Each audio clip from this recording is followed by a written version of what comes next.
Now, as I said, Iran's Islamic revolutionaries deposed the ruling monarch, the Shah of Iran, 34 years ago, and formed the Islamic Republic that has been heard and felt around the world. The Shah fled to Egypt, where he died of cancer a year later. And his eldest son, the former Crown Prince Reza Pahlavi, moved to the United States and now lives between here and Europe, where he's trying to breathe life into a meaningful opposition to the Ayatollahs. Reza Pahlavi is the spokesman for the Iranian National Council, and he joins me now from Paris. Welcome to the program. Thanks for joining me. Good evening, Christian. Good to be on your show. So let me ask you, you are called the spokesman for this movement. What are you realistically trying to achieve at this point? The essence of this council really started in the advent of what happened back in 2009, a movement which saw over 3.5 million Iranians in silent protest defying the regime and showing their willingness and eagerness to have a democratic situation at home, which unfortunately is not achievable under this regime. Therefore, this council was formed with the sole aim to lead a campaign that demands as a main goal circumstances in our country in which we can hold free and fair elections, as described by the Interparliamentary Union, which clearly depicts what circumstances has to exist in Iran or anywhere else in order to have true elections. Unfortunately, under this regime, elections have never been either free or fair, and the constitution of this regime prevents any kind of reforms that would make this possible as long as it is in place. So, obviously, you're outside Iran. What kind of support do you have that could actually even affect any change from within? Describe to me who are the supporters of your movement. What we did, Christian, for the first time in the annals of Iranian history, and in fact the opposition, is that this time we started grassroots. The first draft that forms the principles upon which this council was founded, in fact, came out of Evin prison. We talked longly with dissidents and political prisoners, and about 44 drafts later, we had a 16-point agreement that gathers people who are basically secular Democrats from left or right, monarchists, Republicans, former members of the MEK, former members of the Iranian Diplomatic Corps who are part of the Green Embassy, who are part of this movement. It is in that sense quite diverse. It is not ideologically based. It doesn't pretend to be an alternative, nor does it claim to be representative of the people.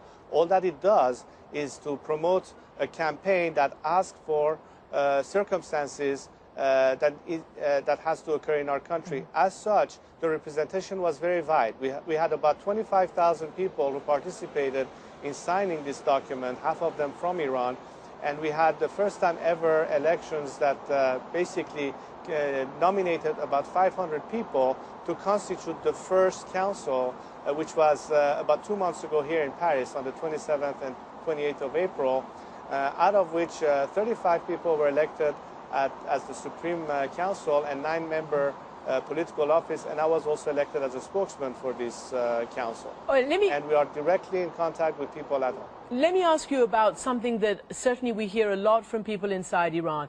They want better relations with the outside world, including the US, including the West, and they also want their nuclear rights to be respected.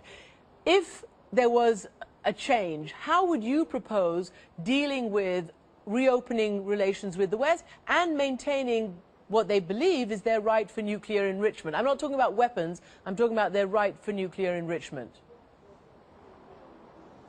Well, obviously, Christian, when you have a regime that has been untransparent and ultimately untrustworthy from the outside world point of view, not to mention what it does to its own citizens, there's a sharp contrast between a democratic, secular, parliamentary democracy, which in essence has as an objective to serve the best interests of the nation while having the best possible relations with the international community. To make a long story short, I think that in one stroke you can eliminate everything that this regime has in a problem for, whether it is vis-à-vis its own citizens as well as the international community, be it the nuclear agenda, terrorism, support for radical groups. And instead, once you will have a democratic system in Iran, which will be truly representative of our people's aspiration, you can rest assured that none of these current threats will ever exist, and at the same time, there will be a truly responsible government that will look at the best interests of our country, its sovereignty, and its self-determination. In our last minute, I want to ask you, there's a lot of talk about a potential strike on Iran's nuclear facilities. Would you support such a thing? And what do you think that would do to what you want, which is a democratic movement? Well, I've always been against any form of foreign attack. As a matter of fact, it is one of the principles that we adhere to in our council, that we're against any form of military attacks on our country from outside or from anywhere else. We believe that the change has to occur as a result of civil disobedience and nonviolence. We call for national reconciliation and amnesty. We have also called, with that respect, to the world to say that if diplomacy has failed, and war is certainly not a solution, it's lose-lose, only the regime will benefit from it, and democracy will certainly be harmed.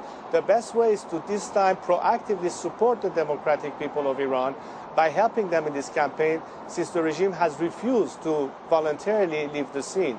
As a matter of fact, case in point, we have asked people this time to proactively cast their votes, not to the ballots of this regime that is not to be trusted, but to send their vote that we want free elections to all the embassies in Tehran of foreign democratic governments, to the Office of the United Nations, so that the world can hear that ultimately Iranians want to have free elections as the only means to measure what they truly want for themselves in the future. Reza Pahlavi, thank you so much for joining me from Paris.